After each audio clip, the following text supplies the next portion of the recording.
I don't do many reviews of aircraft on my channel, but this one caught my eye. It's from Carenado. It's the 172. If you like the smaller GA aircraft, this is a corker. Welcome everybody to the Sim Hangar. My name's Mark. Thanks very much for watching and let's get started. It's available in the InSim marketplace, cost me £14. Comes with a whole batch of retro liveries. Initially introduced in 1956, this is the first of the very successful 172 series for Cessna. And to test it out, we're in Zambia, Southern Africa. I'm using an add-on scenery pack, Victoria Falls, available from Parallel 42 or Any Builds. This is the 2020 version, but works fine in 2024 version. This Carenado aircraft is built for Microsoft Flight Simulator 2024. Let's just remove the chocks and covers. And this first version of the most successful GA plane ever produced featured Landomatic, which basically means, well, it had tricycle landing gear, which in effect was an update to the C-170, a real old-school tail dragger, model of which is also available from Carenado for the 2020 version. With this aircraft you can do all the normal pre-flight checks. They don't really affect the aircraft in any material way, but they're nice animations. Just checking the oil level. The engine detail, well, it's a nice touch from Carenado. With the model provided, you can opt to have wheel fairings or not. As we're doing a bit of bush flying today, well, I opted not to have the wheeled fairings. Before having a look at the cockpit, let's have a quick look at the externals. And in typical Carenado fashion, the amount of detail paid to the external model is outstanding. It rates right up there with the best. And as you fly about externally, it will gather dirt and grime. This model was characteristic with its fastback-shaped rear cabin, four-seater, and new for Cessna at the time, the upright tail fin.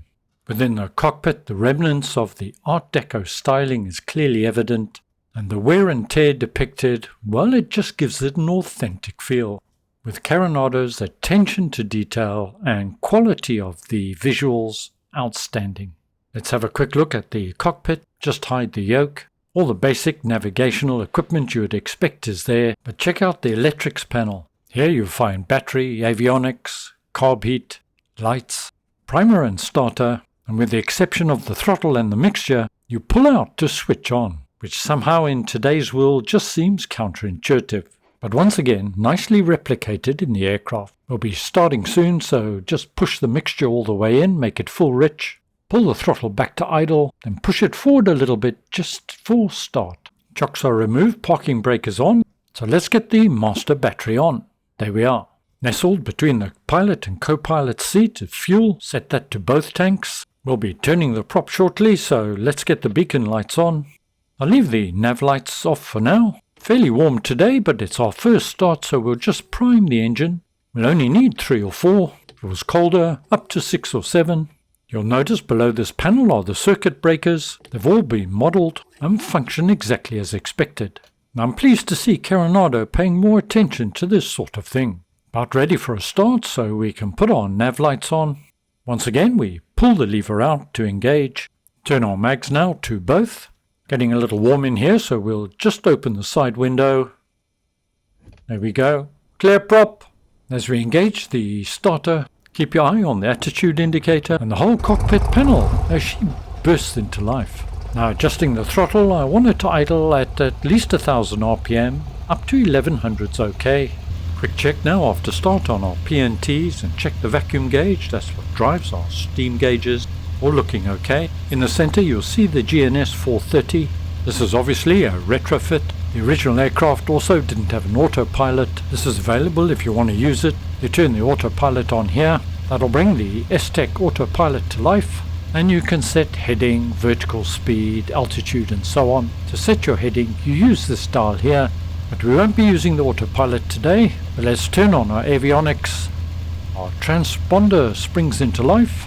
You can swap out the GNS 430 via the EFB and select either the TDS 650 or the PMS 650 if that's what you want.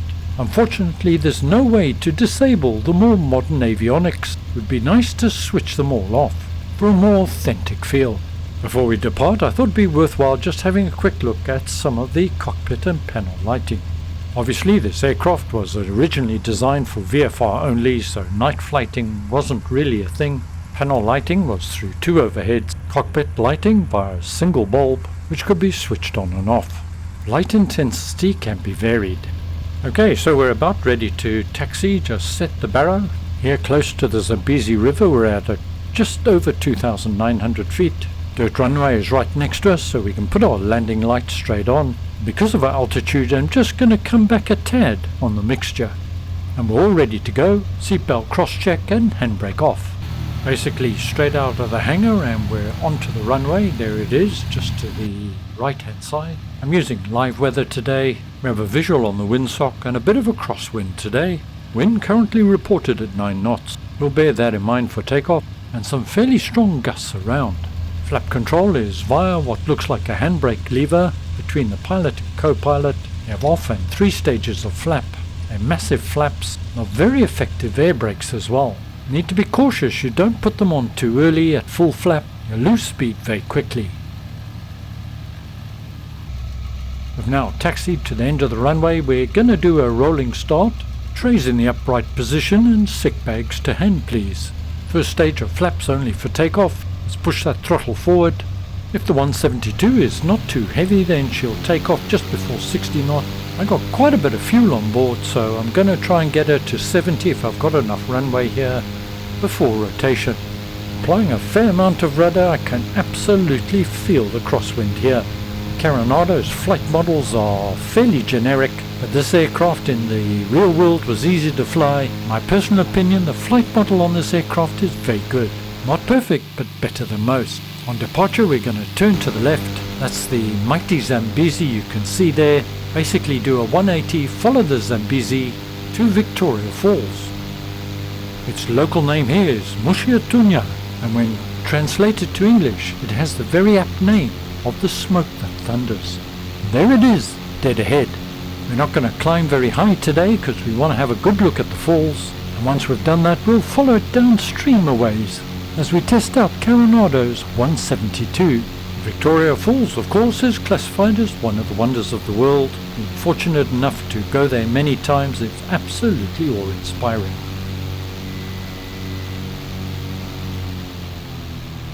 We're at the point where the Zambezi drops off the landscape. Coming back on the throttle, want to slow to about 80 knots for a fly past. The scenery was designed by Jeppesen 2001, done a fantastic job, getting a little bit of spray now in the cockpit, so I think it's time to close the window. Don't want moisture getting onto the instruments. That's a little quieter now. The Zambezi River over the millennia, of course, has carved out a massive gorge that runs for many, many miles indeed.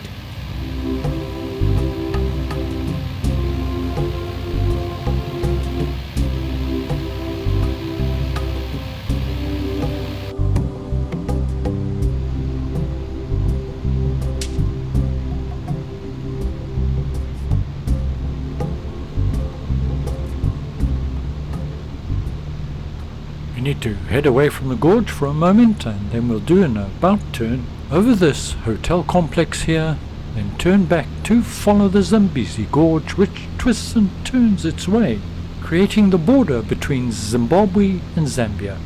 This first 172 model from Cessna is easy to hand fly and quite responsive, but you've got to keep your eye on the airspeed. The slower you get, well, she can get fairly sloppy fairly quickly. We're just going to dip in a little bit into the gorge here, flying at an altitude which in the real world would not be allowed, but hey, that's the beauty of a sim, isn't it?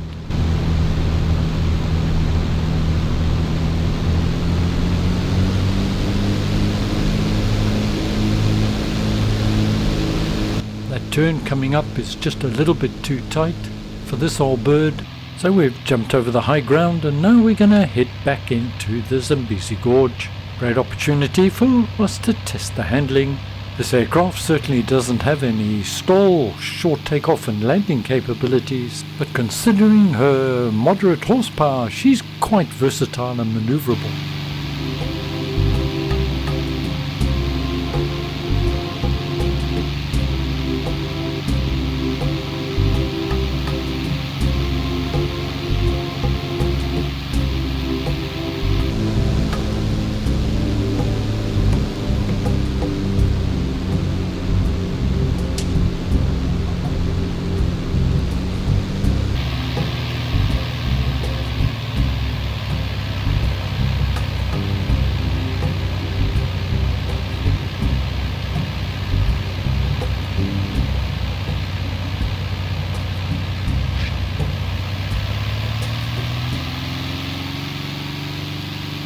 Well, I guess that's just about enough misadventure in the Zambezi for now. We're going to climb out the gorge and head back to our airport. Late afternoon and the light is slowly starting to fade. Now this aircraft is not steady level, and the developers don't claim it is, but for its price point and for everything you get, in my opinion, well, it's great value for money.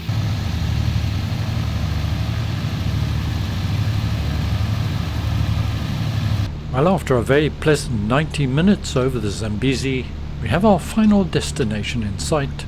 Now turning on to final, flaps are down full, speed washing off to about 70 knots. Look at the size of those flaps, coming in a little slower than I would ordinarily do so, and with more flaps. Once again, just testing out the handling. We have a crosswind of about 4 to 5 knots, gusting to 12 knots. Little high on approach, but rather safe than sorry. Plenty of runway here. 60 knots over the threshold, happy with that.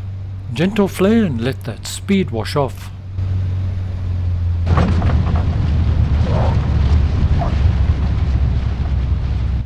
And we're down, safe and sound. Some gentle manual braking. We're going to turn around and head back to where we started. Flaps away. If you're a VR pilot and fancy this aircraft, well, it's fully compatible. Makes for a very enjoyable experience.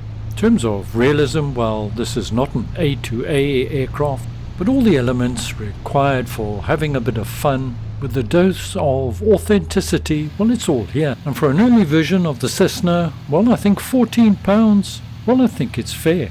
I don't regret the purchase for a moment. If you have a look along the fuselage, you'll see all the dirt and grime that's built up. This airport, by the way, is one of those that comes with the scenery package. It includes quite a few airports and helicopter pads, both away from and sprinkled along the Zambezi River. We're ready for shutdown, and after you've checked your P&Ts, make sure they're all in the green. Parking brake on, landing light should have come off a little bit earlier, and we can turn our avionics off. Everything's looking okay, so we can pull the mixture back and cut the engine by cutting off the fuel supply. Love the vibration of the actual cockpit housing as the engine cuts off. Nice touch, Carenado. Okay, I'll proper stop spinning now. So now we can go ahead and kill the beacon lights and our nav lights as well. Mags to off, and we can kill the battery. Once we've turned the fuel off, well, we're done. We're ready for exit. Sometimes it's just great to fly old school and ignore automation, but get back to basics with some hand flying is real fun. Well, this is not something I normally do on the channel, but I hope you enjoyed it. This is certainly a bird I'll be taking up into the skies again. As always, thank you so much for watching. Don't forget to subscribe. Stay well, look after yourselves. I'll see you all again very soon. And ciao for now.